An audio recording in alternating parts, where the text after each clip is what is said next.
Well, Eric, it is really genuinely a pleasure to see you again. I have mentioned to others that I would be interviewing you. You are a longtime friend and colleague, and I'm excited to talk today about one of your new books. You always got a newer book from when I I get the know. latest new book, Old but news. this is the Brave New Mind, The Art of Serene Readiness, which I found to be a very, very powerful, very helpful book, and the one I'd like to explore with you today. Sounds good. Great to be here, by the way. I'm glad, and I Mhm. hope we will have an interesting discussion. And as you know, and I'll just share this with our audience, that I first connected with you after the publication of one of your books, The Van Gogh Blues, The Creative Person's Path Through Depression. And I found the book very unique and a very, I think, helpful perspective for me personally, having gone through depression, having been a creative artist for some time, my father as well. And my wife, Carlin, as you know, joined your creativity coaching class, which was one of the things you're now very well known for. It was back in the early days, something fairly Yep, new and unheard of. So I'd like to perhaps have you introduce yourself to share a little bit about your, very wide background and at least briefly how it ties in with what you had done before the Van Gogh Blues, what you've sure. done since, and then how that kind of brings us to the new Well, book, Brave New we Mind. are at an age where if we try to recapitulate our history, we'd be Yeah, here all day. yeah, it could be But all day. I'm gonna So, go all the way back because it yeah. all started way back. I was born in the Bronx, grew up in Brooklyn. Um, I thought I would be a scientist type person, more specifically an astrophysicist. I liked big numbers. I liked the big distances between stars, and it all seemed interesting to me. And I went to a special math and science high school in Manhattan called Stuyvesant, and I was on some track, but something wasn't really interesting me about it. It wasn't human enough. That aspect of science was not human enough. So, simultaneous with doing science at a pretty high level, I was reading existential literature and fiction, and enjoyed that differently from science, and probably without knowing it, knew that I was going on the path of writing or humanism or humanities or psychology or one of those things rather than science. So I graduated from high school young, too young, went to Brooklyn College early, flunked out quickly by virtue of never attending classes because I was way too young and also not interested in pure academic subjects. Got booted out at about the age of 18, Vietnam War time. So I did the brilliant thing of enlisting. It was quite bizarre. And when I got out, I attended the University of Oregon and got a degree in philosophy, which is that thing you do when you don't know what you're doing. I surely did not know what I was doing. But at 24, for some reason, all roads lead to Rome. For some reason, I started writing my first novel at 24 and knew I was home. I knew that that was really what I meant to do was to write books. However, some years of writing, and by the way, I had a ghostwriting career through my 20s. I could actually live by writing, which is very unusual. And nevertheless, we didn't have enough money. I had a wife and young kids. So I had to do the honorable things, as Sartre would say, act in good faith and get a better profession or a better paying profession. So I retooled and became a California licensed family therapist, all the while not believing in the model I was learning. I was not believing that these clusters of symptoms really amounted to mental disorders. Or there's a lot I didn't believe in what I was learning, but nevertheless, I got the degree and got the license and decided to work exclusively with creative performing artists for because I was one of them. And I was actually curious whether that was a specialty, whether people said out loud, I'm a therapist working with creative performing artists, and it was not a specialty. I sort of carved that niche out. But because I was not interested in the medical model, I wanted to leave the therapy model pretty quickly and invented creativity coaching a long time ago now, 30, 40 years. I don't know what it is now. And so in my mid to late 30s, that's what I was doing, working as a creativity coach with creative and performing artists. And every single issue that artists have interests me, whether it's creativity and anxiety or energy, how energy works, or depression or addiction or whatever. All of these things interest me. So I've never had any trouble having another book to write because there are so many interesting aspects of the creative life. Somewhere along the line, I head on faced my disbelief in the medical model of mental disorders and started writing in that area. I've done maybe 15 books in that area, including being the lead editor for the Ethics International Press Critical Psychology and Critical Psychiatry series, where we look at different aspects of the pseudo-medical model and try to deconstruct what's going on there and present new alternatives, better ideas, better helping ideas. All through this time, existentialism interested me, and I'd always had in the back of my mind the idea of, and this was the phrase that was rumbling in my head, upgrading existentialism. Because existentialism stopped somehow at a certain point when Sartre said, there are really interesting places existentialism can go. I'm just not going there. And he decided to write a biography of Flaubert or somebody, Balzac, rather than take existentialism the next steps. I wanted to take existentialism the next steps, and that has caused me to write a lot about my views on life purpose and meaning and how they differ from customary views of life purpose and meaning. Maybe I'll put a period there shortly, but I have been writing about creativity, the creative life, life purpose, meaning, critical psychology, critical psychiatry for a long time now. Yeah. Well, I've obviously followed your work for a long time. You've been doing it even longer, as you shared. So I want to just get into Brave New Mind, and you said this, and I wanted to start with offering the quote because it struck me. It says, "We have all been running about with no chance of catching up. We desperately need a brave new mind that can take into account our brave new world, a world at once strange and inhuman, awash with material goods and loneliness, orchestrated by feckless billionaires more powerful than governments, where our conversations are with AI boxes and our thinking is reduced to refining the questions that we ask AI." So, I mean, for me, this really articulates a lot of what I've been feeling. I think what a lot of people, Yep, whether they're consciously aware of it or not, I think that we carry it in our beings and are relating to it. So, I wanted you to maybe talk sure. how this particular awareness came into your being. When did you first start Yeah, getting these ideas, and then how did that kind of come together from then to actually getting it into a yeah. book So form? the standard way of looking at what's going on with the person is what's going on with the person. Mental disorder or depression, anxiety, addiction, has having some label for the person, as opposed to asking the question, in these times, are we equal to where we've evolved? Are we equal to these times? And it's not clear to me that the answer is yes. We may not be equal to these times. All of these epidemics of depression and anxiety and addiction and loneliness, all of the epidemics that we can name may not be millions of individual problems, but a problem with the species. That we're just not equal to these times. That our brain can't. It's lovely to say we're multitasking or serially tasking, it's lovely to make believe we can do these things, but can we really?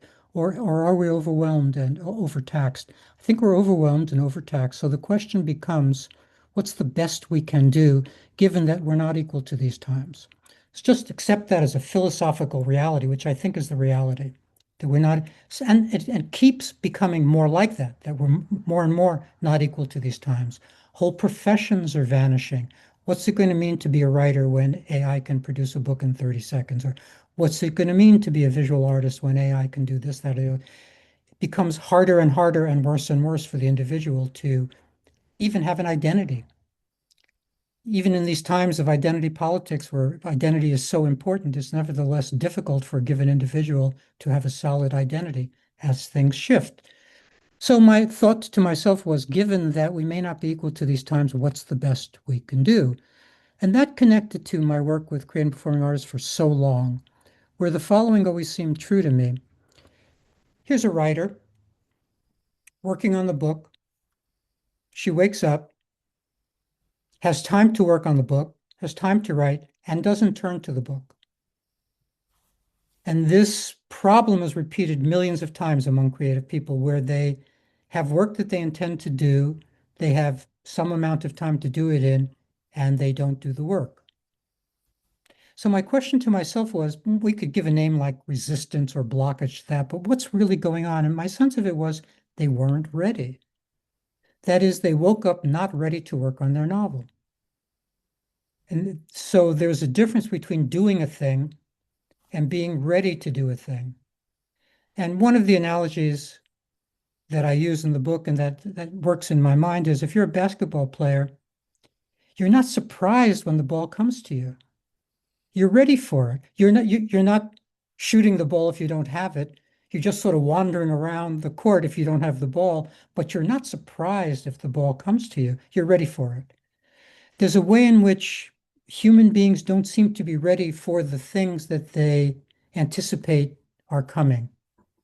So that was one part of it was we needed to some new thinking around readiness and what that really means and how to be ready for things better. And then how to be ready for things better also calmly. And that's the serene part of serene, because we could be ready for things in some highly agitated state, like high arousal and be ready, like fight or flight, or I'm ready for that tiger, but that's not very good for the system. And that's not very calming. So I wanted to connect these two ideas of serene readiness and paint a picture of what's sort of the best we can be doing at this moment to deal with, and I'm going to have a long sentence here, to deal with the idea of multiple life purposes, namely the idea that many things are important to us. If there's just one thing important to us, well, maybe we're ready for that, maybe. But if 20 things are important to it, family is important, and service is important, and activism is important, and childbearing is important, and working in there, etc. If all of those things are important, how does a human being actually deal with that? People are trying to do that. They know they're overwhelmed and they know they're not pulling it off and they know they're not succeeding, but they're trying to do it to do that. So on the one hand, there's multiple life purposes to attend to. And then here's the next idea that there are multiple pathways to meaning. That is, there are so many different things a given human being can try to invite the experience of meaning into their life. Well, that's another whole kettle of fish. If there are so many, if there, in a new book that's coming out called The Reenchantment of Meaning, I describe 60 of these pathways to meaning. Well, who's going to hold 60 pathways and how do you do that?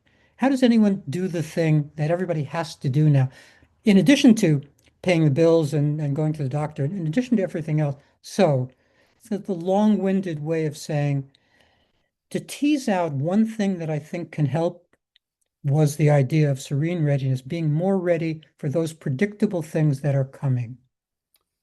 That's I think what struck me is how do we do it? How do we hold these things? And I take back to the Van Gogh Blues, which came out in 2007, if I remember that right. And things have changed, but even then, you were speaking to some of the challenges. And I just offer this quote from the Van Gogh Blues. You said, "Many minds will simply crash. Millions upon millions of minds will not be able to sustain coherence, motivation, hope, or anything. They will descend into pits with names like depression, Yep. anxiety, addiction, suicide. We also see people getting hooked on, addictions and escapes and what kind, Yep. a whole host of All of things. it. Yep. And brave new mind, as you say, requires that we do some very different things. And I love the subtitle, which is, and you started to get into this, and I'd Yep. like you to talk a little bit more about the art of serene readiness. Because what we're very aware of, I think, is, the escape where we just don't want to do anything. We're just going to close off, Yep. or the idea of being armed and ready. At the moment's notice, we can pick up and start shooting somebody. Yep. And this is a very different idea. So, talk a little bit, maybe unpack a little more of this notion of serene Sure. readiness. Uh, this is all, as I say, updated existentialism. These are existential ideas around personal responsibility and instrumental living, taking charge of one's life, and they're just doing a better job of understanding how life works. In terms of practicalities, of readiness practicalities, let me just take one idea just to paint a picture. So let's say I'm a novelist working on a novel, and it's going the way novels go. I have good days and bad days, and the bad days maybe outnumber the good days, which often happens. And I'm not sure I believe in the novel, and I'm not sure I love the novel. Nevertheless, I claim I'm working on the novel. I'm saying this is one of my life purposes, passion projects, etc. So I'm stuck on this fence of maybe not loving the novel, not really wanting to do it, but claiming that I mean to do it. Okay. So how do I on a given day get ready to do it, given my disinclination to work on it? Well, one practical tactic is to start the night before to aim yourself towards your novel tomorrow. Simple idea. I've done a book on sleep thinking, which is about how your brain can think while you sleep, not just dream, but also think. And another book which just came out called Night Brilliance, which is on the same subject. The interesting idea of how to use your brain while sleeping to serve your creative needs and problem solving needs. So, to say this simply, one goes to bed with a wonder about one's book rather than a worry about the world. This is a choice. I can go to bed asking myself the question, I wonder what Mary wants to say to John in chapter 3 of my novel. Or I could go to bed saying, what's going on in Iran? These are my choices. And choosing is the quintessential existential task. We have to, if we don't choose, we're still choosing. We know how that goes. So a person opting for serene readiness would calmly, more like a wonder than a worry, wonder about what's going on inside their book, and their brain will work on that. They'll get 90 minutes of free creative time during the night. In REM sleep, they'll be dreaming, but in non-REM sleep, their brain will be working on their novel. And if they just turn to the novel first thing, they will be ready. All they will have to do is take dictation. It'll be there. The conversation between Mary and John in chapter 3 will be there. This is a simple but really profound way of thinking about being more ready to do the things one claims to intend to do. And this isn't just for creativity, this particular tactic of going to bed this way. It could be for any problems. You have any problem in life, you can invite your sleeping brain to work on that problem. We know historically for thousands of years that eureka moment where somebody napped and woke up and said, "Oh, tungsten is the right filament for the light bulb," or someone woke up, had a eureka moment. That comes from the brain calming itself, quieting itself, all those billions of neurons having the opportunity to interact quietly and not also thinking about, are there weeds in the garden? And coming up with its best thoughts and its best answers. On the biological level, on the physiological level, neurons gather to think. That's what a thought is. 100 million neurons gathering to do some work. When we are thinking so many small thoughts all day long, when we're so unserene, when what the Buddhists call monkey mind, when we're so busy, we never have our full brain available to do the good work we could do. So if we are intending to do something that requires our brain, this brain that isn't quite equal to these times, if we're asking our brain to do something, at the very least, we should ask our whole brain to do it. We should find methods. Mindfulness meditation is one kind of thing, but it's different from and deeper than mindfulness meditation. It's being essentially quiet all the time. It's having the ability to notice in your mind a switch that you can flip from noise to quiet. It's having those kinds of tactics so that you can have available this brain that isn't quite equal to these times, but can be, but you'll have it at its best. Mm. That's great. I love it. I've used some of what you've suggested. You mentioned basketball. I played basketball in school. I still play basketball. This is a time of the year. It's kind of my time, and anybody that's a basketball fan, it's called March Madness. Yep, I'm sure aware of the times that we're in right now in March.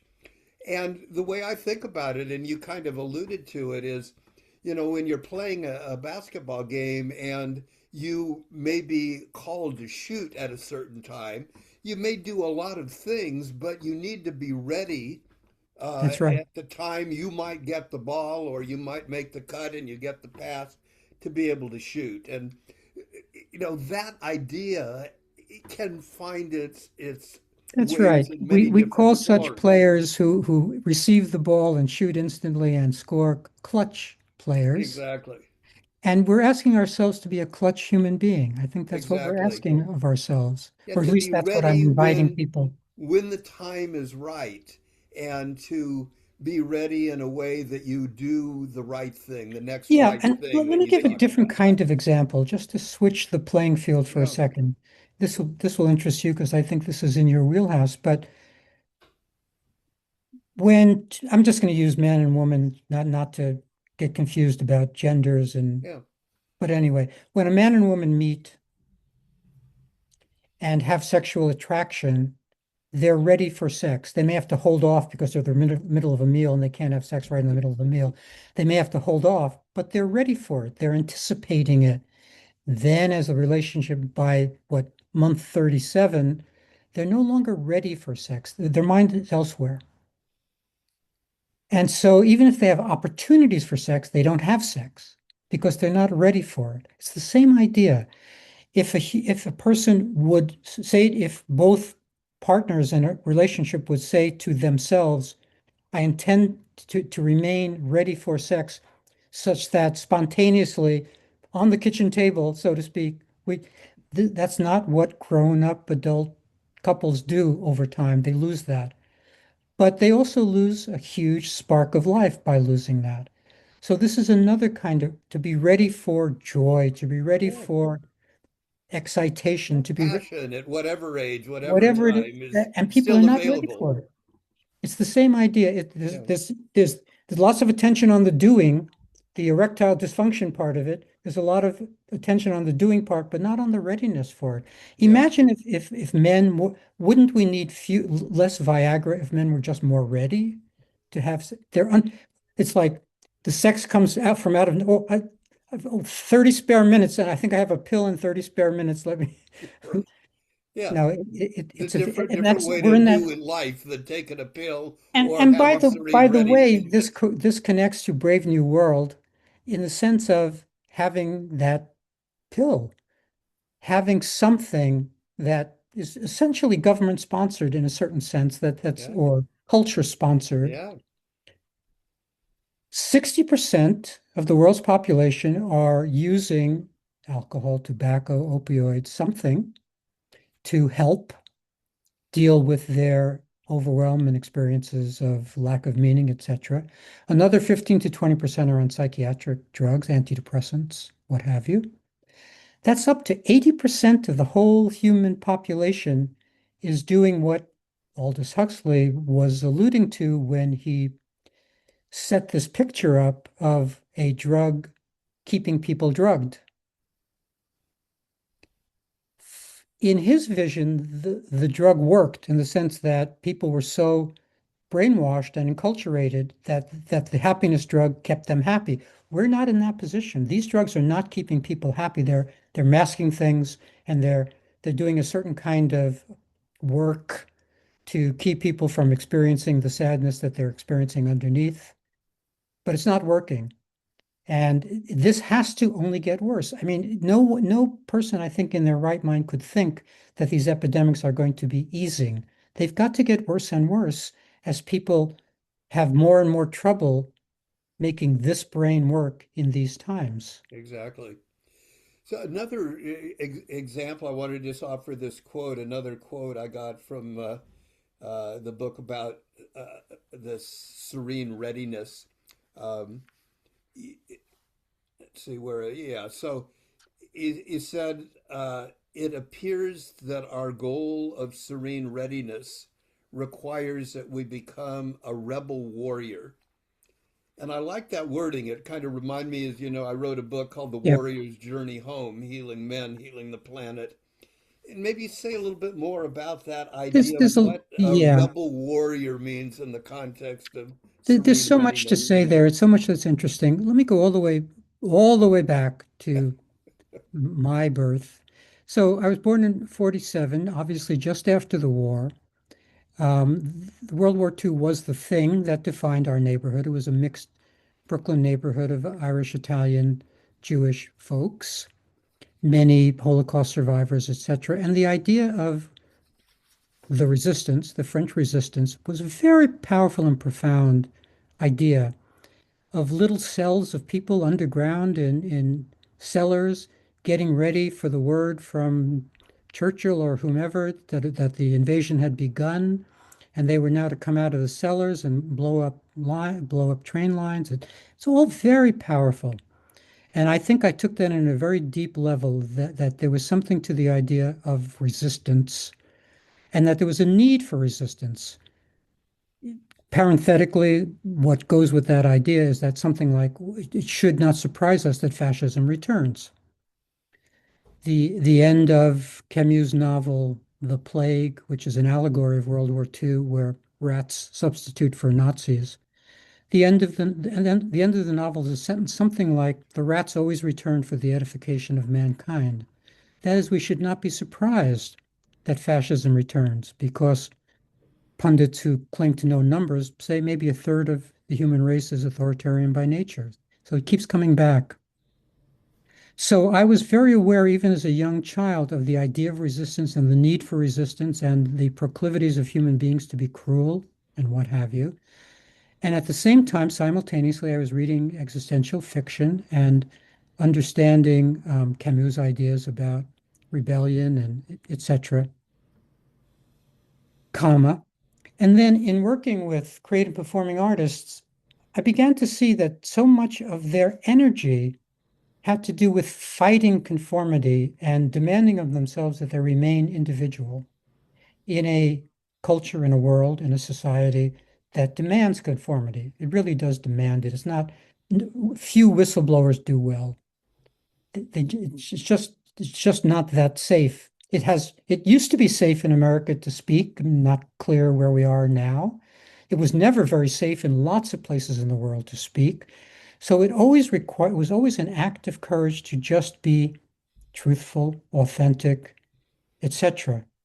So those two threads of World War II resistance, rebellion, existential thought, and the ways in which creative people out there, let's say at two standard deviations of the mean, above the mean in whatever categories they're in, that 7 to 15% of the human race, not everybody, but that 7 to 15% of the human race who's fighting to stand up for their beliefs and their principles and what have you, they can only do that by being a certain kind of warrior. It does not come easily. And when you make it, that doesn't make it easier to stand your ground and do the work you want to do, because then you have, as a creative person, then you have the demands of the marketplace saying this. They're saying actually a crazy thing. We want the same work from you, only we want you to top yourself. We want exactly what we know from you, only different. Yeah. That kind of paradox. Let me give you a great example. I don't know where I am exactly, but it's a great example of something, which is Arthur Conan Doyle, creator of Sherlock Holmes, hated Sherlock Holmes so much because nobody was reading his real novels. Yeah, have you ever read The White Company? Nobody's read The White Company or No. no, nobody has. Everybody knows Sherlock Holmes. Nobody. So what does he do?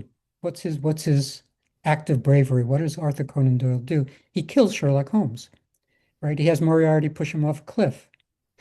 The outcry was so loud that he had no choice but to bring Sherlock Holmes back. He had in the next episode it was, oh, he's hanging by a thread off the cliff on some vine and he's scrambling back up. He could not be authentic, so to speak. He could not Mm, actually go all the way and let Sherlock Holmes die because it was just too difficult. So it's very complicated how to actually keep your followers and not say, this is a funny story. There was a painter in Canada. Robert Genn was his name. I liked him. We were friendly. And he had a huge mailing list, the biggest mailing list of visual artists anybody's ever had, maybe 2 million visual artists or something. And like everybody who has that kind of list, he was careful what he said. He did not want to lose a lot of his followers by saying the wrong thing. But sort of, I think he had a lax day. He had a day where he was not thinking straight. And he wrote a post about being in the wilderness on these, whatever these vehicles are called, mm, all-terrain vehicles, or yeah. these things that roar through the Yeah. wilderness. It was very it was an anti-wilderness post or a privileged wilderness post. And he lost 20% of his 2 million people overnight. That's how careful we all know to be so how do you remain truthful, a supreme truth teller, whistleblower person while having all of these practicalities and realities to deal with? It's very complicated. And these are the pressures on the people that interest us. These are the pressures on them day in and day out as to just how to deal with this impossibly complicated universe. Indeed.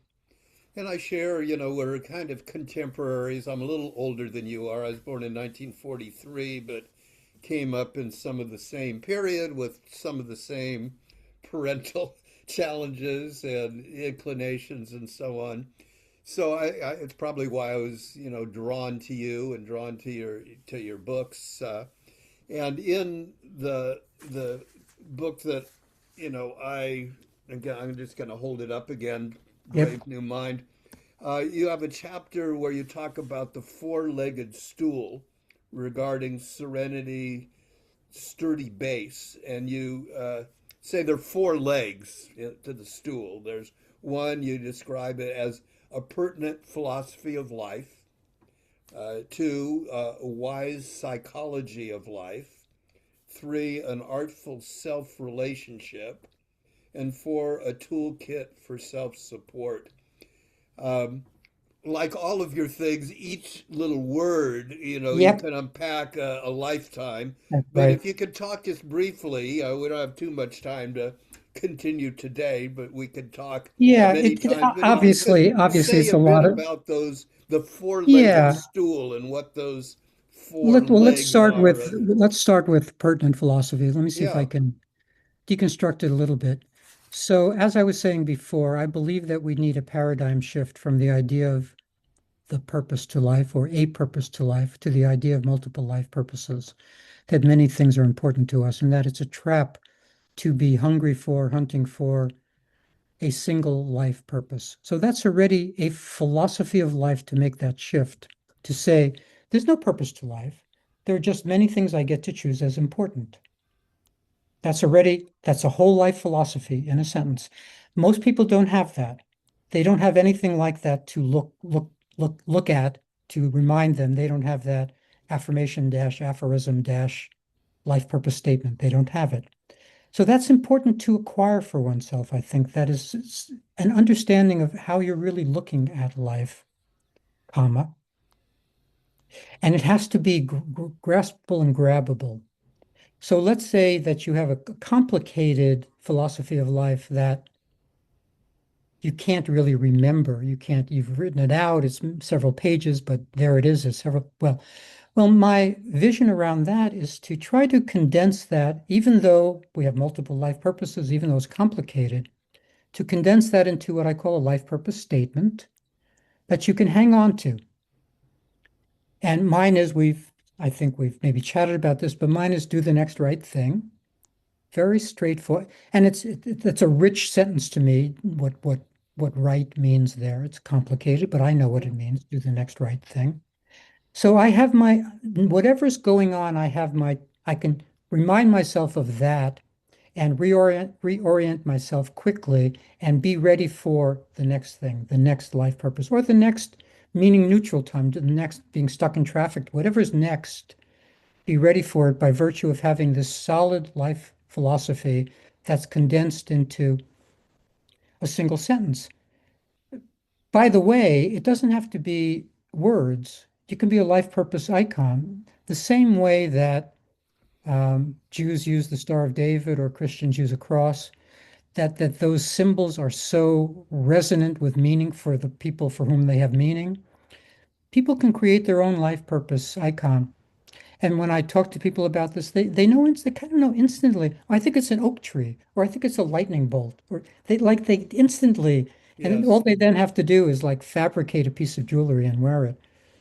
So this is all by way of saying this is sort of step four combined with Yeah. step one. That is, this is a toolkit idea of ways to keep close one's idea of how one's philosophy is going to work or sound. Then comes the psychology part, which is given that we have this clean life philosophy, beautiful, clean life, so easy to say, do the next right thing. Well, then human nature is going to get in the way, right? Then our Freud was smart about the defenses. We are defensive creatures. I think he was actually very brilliant about articulating all those different kinds of defenses, intellectualization, denial, blah, blah, blah, blah, blah. So that's something for us to learn for ourselves. That is, I have this beautiful life philosophy. It's very clear to me. I know my life purposes. I've made my list. I have a cute menu here. I know what I'm doing today, et cetera, et cetera. And why am I not doing them?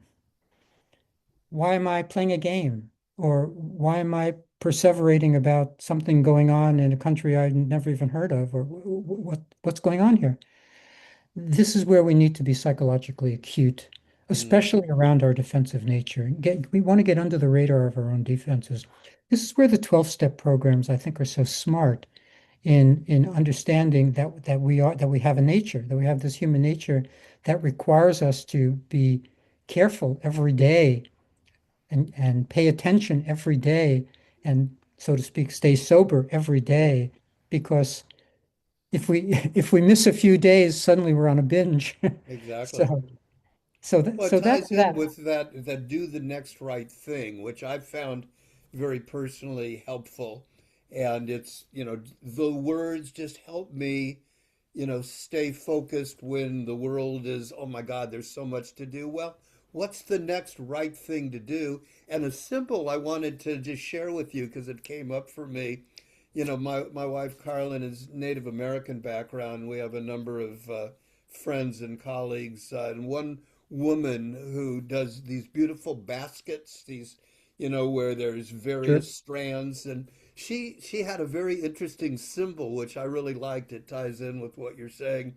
Is she said, baskets can have, many different strands, 4, 5, 6, 10 different strands, and her view was the basket is like your life, and you know that there are various strands that make up your life, or Yep. various meaningful things that are important to you.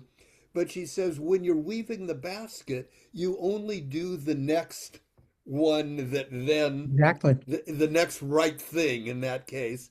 And I That's love right. that. And it's wonderful to keep in mind, well, I've got my family, I got my work, I got these various things, but I'm only going to pay attention to the next Yep. one, and that lets me And know it's others are still also that's important right. and they And know that, but this is what I will do now. And I really like that. That's right. It's also a test. It goes to the third pillar of self-relationship. It's a way to test one's own authenticity, courage, believability.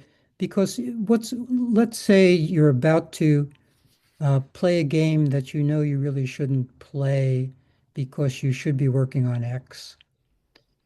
Then you get to have this conversation with yourself, which only takes a few seconds, and that is the game the next right thing, as opposed to having no space and Right. just moving into the game. That's the way most people are. They're playing the game before they even know they're playing the game or Exactly. they're whatever. But this forces space between you and you to be considerate about everything, to consider everything. And again, that's a very high bar place. And yet people get this intellectually. It still takes a lot of work, but it's not impossible work. It's work that clients do, readers do. So I know that it's possible work. And of course, they find it very valuable if they can pull it off. Yeah. Well, there's so much we could talk about. I want to kind of bring this to a close. Don't want to overload people with so much at one time, but I hope we can do this again. I'd like to just let people know and have you share not only where people can get your books, probably everywhere, but if there's some special place you'd like them to go, or how they can find out more about your work, your website, your connection, so that people can, if they like this and want to go deeper, they can stay in touch with you. Sure. The place to learn about me is my website, ericmaisel.com, EricMaisel. In terms of recent work, Brave New Mind obviously just came out, and you can find that wherever you go to get your books. Night Brilliance, which teaches the sleep thinking program that I described briefly, it also just came out. And if you're interested in existential wellness coaching, which is an interesting subset of coaching, that book comes out from Routledge in May. So those three books are around or will be around, and I look forward to readers and hopefully folks will enjoy them. Super. Well, we'll bring this to a close for today. I'll wrap this up and then you and I can chat a little bit Okay. at the end of our session today. So, thank you again. This is always a pleasure and a privilege to be able to catch you and be able to have some time to talk and to let people know what's alive and what's going on in your world. Thank you so much. Take care. Farewell for now.